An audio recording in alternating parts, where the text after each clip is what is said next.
পুরনো বজবজ রেলওয়ে স্টেশনের আশেপাশে যদি আপনি কখনো যান, সেই রেলওয়ে স্টেশন থেকে মাত্র 70 মিটার দূরে এই মনিউমেন্টটা রয়েছে, যেটাকে দেখতে অনেকটা একটা জাহাজের মতো।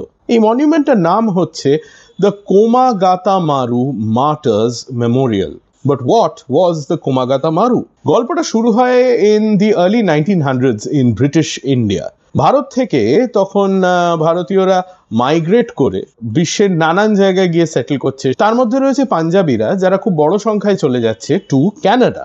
এবার 1908 নাগাদ ক্যানাডার সরকার একটি অদ্ভুত নতুন ইমিগ্রেশনের আইন বানায়, যে ক্যানাডায় ইমিগ্রেট করে আসতে হলে একজন মানুষকে তার প্লেস অফ রেসিডেন্স বা তার জন্মস্থান থেকে নন স্টপ জার্নি করে তবেই ক্যানাডায় আসতে হবে, এবং তাহলেই তাকে অ্যালাউ করা হবে। বুঝতেই পাচ্ছেন, এটা স্পেসিফিক্যালি ভারতীয় এবং চীনেদের টার্গেট করেই করা, কারণ ইউরোপ থেকে ডাইরেক্টলি ক্যানাডায় চলে আসা অপেক্ষাকৃতভাবে সহজ। সিঙ্গাপুরে ছিলেন একজন শিখ ব্যবসায়ী যার নাম গুরদীপ সিং সান্ধু। তিনি ঠিক করেন তিনি এই আইনটাকে চ্যালেঞ্জ করবেন। তিনি একটি জাহাজ ভাড়া করেন এবং সেই জাহাজটার নাম ছিল কোমাগাতামারু।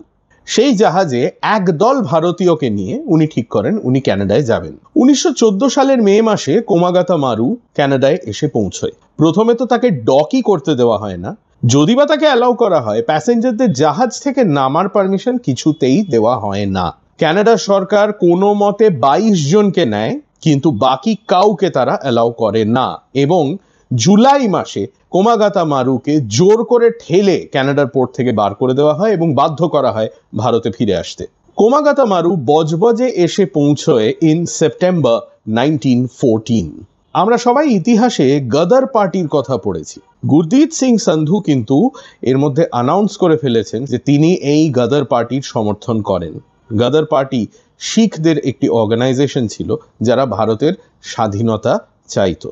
এবার বজবজে যখন কোমাগাতামারু এসে ডক করে, তখন পুলিশ ওঠে জাহাজে গুরদীপ সিং সান্ধুকে অ্যারেস্ট করার জন্য। স্বাভাবিকভাবেই তার সমর্থক যারা জাহাজে রয়েছেন তারা প্রতিরোধ করার চেষ্টা করেন, গুলি চলে এবং তার ফলে বেশ কিছু প্যাসেঞ্জার মারা যান। যারা বেঁচে থাকেন তাদের জাহাজ থেকে সোজা জেলে পাঠিয়ে দেওয়া হয়, and they stayed there for the duration of the first world war.